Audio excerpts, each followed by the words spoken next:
C'était le temps de l'étude et des livres. J'aimais entendre mon père nous réciter des poèmes le soir. Je me souviens de la douceur surtout.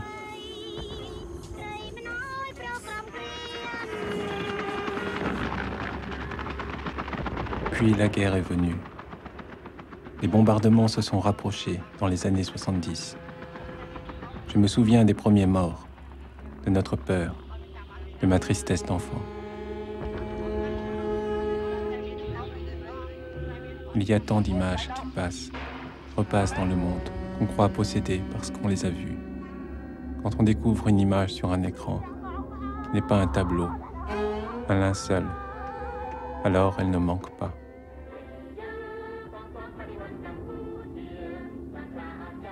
Phnom Penh a été encerclé par les Khmers rouges, qui venaient mettre fin à l'injustice et à l'exploitation.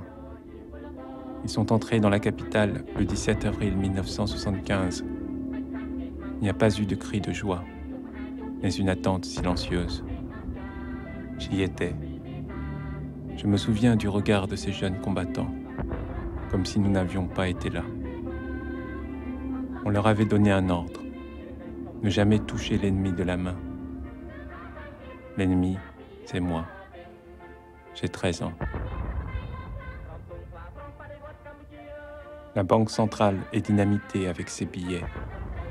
Il n'y a pas de retour possible. La ville est impure. La ville est corrompue. Elle est vidée en quelques heures. 2 millions de personnes sont jetées sur les routes et abandonnent leurs maisons, leurs proches, leurs souvenirs. En fait, l'ancien monde. Vive le très glorieux 17 avril, jour de joie débordante. La révolution est si pure qu'elle ne veut pas d'être.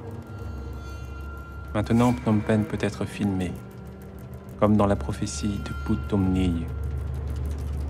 Les maisons seront sans habitants, les rues sans passants, les escaliers, personne ne les montera. Des rivières de sang couleront.